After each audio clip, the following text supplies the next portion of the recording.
নমস্কার বন্ধুরা, নিবেদাস কিচেন ও লাইফস্টাইলের আরও একটা নতুন পর্বে আপনাদের সকলকে স্বাগত জানাই। আজ বানাবো বিখ্যাত ইন্দুবালা ভাতের হোটেলের মতো বিউলির ডাল। নিরামিষ দিনে এরকম বিউলির ডাল আর আলু পোস্ত থাকলে বেশ জমে যায়। তাহলে চলুন দেখে নেওয়া যাক আমার আজকের রেসিপি। আজকের রেসিপির জন্য আমি 1 বোল অর্থাৎ 150 গ্রাম বিউলির ডাল নিয়েছি। প্রথমে বিউলির ডালটাকে একটু কড়াইয়ে আমি ভেজে নেব। এইভাবে যদি ভেজে নেওয়া হয় তাহলে স্বাদ এবং গন্ধ দুটোই কিন্তু ভীষণ ভালো হয়।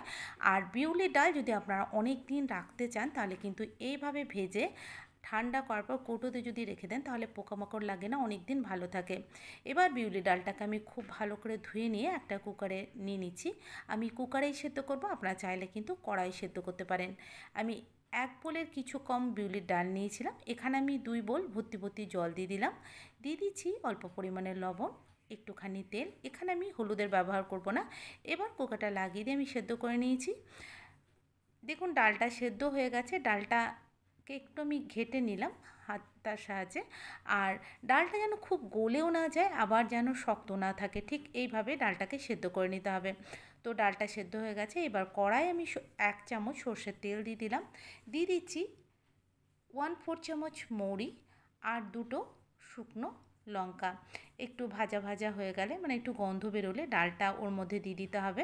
তো দেখুন আমি ডালটা দিয়ে দিচ্ছি। পুরো ডালটা আমি এখানে দিয়ে দিলাম। আর এখানে জল যখন দেবেন তখন জলটা কিন্তু গরম জল অর্থাৎ উষ্ণ গরম জল এখানে ব্যবহার করবেন। তো আমি এখানে পরিমাণ মতো উষ্ণ গরম জল দিয়ে দিচ্ছি। গরম জল দেওয়ার পর ভালো করে নেড়ে চেড়ে আমি এটাতে 2টো কাঁচা লঙ্কা, 2টো তেজপাতা আর অল্প পরিমাণে হলুদ গুঁড়ো দিচ্ছি। আপনারা চাইলে কিন্তু হলুদটা স্কিপ করতে পারেন, কারণ বিউলির ডালে অনেকেই হলুদ খায় না।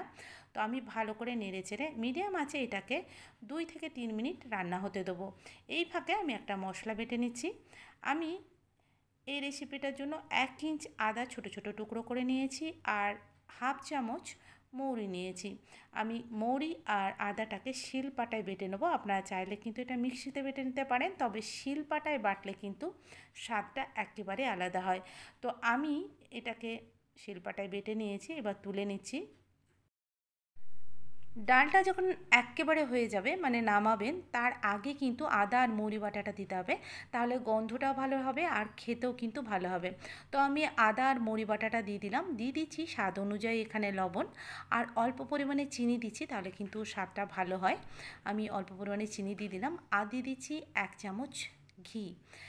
এটাতে কিন্তু গন্ধ এবং স্বাদ ভীষণ ভালো হবে। ভালো করে নেড়েচেড়ে আমি গ্যাসটা বন্ধ করে দিলাম। তৈরি হয়ে গেল একেবারে বিখ্যাত ইন্দুবালা ভাতের হোটেলের মতো বিউলির ডাল। এই রকম বিউলির ডাল আর পোস্ত যদি থাকে তাহলে কিন্তু আর কিছুই চায় না। বন্ধুরা এইভাবে একবার বানিয়ে দেখবেন। ভিডিওটা ভালো লাগলে লাইক, কমেন্ট এবং অনেক শেয়ার করবেন। আমার চ্যানেলে নতুন বন্ধু থাকলে চ্যানেলটি সাবস্ক্রাইব করে পাশে থাকার অনুরোধ রইল। আর পাশে দেওয়া বেল আইকনটি অবশ্যই ক্লিক করে অল করে দেবেন।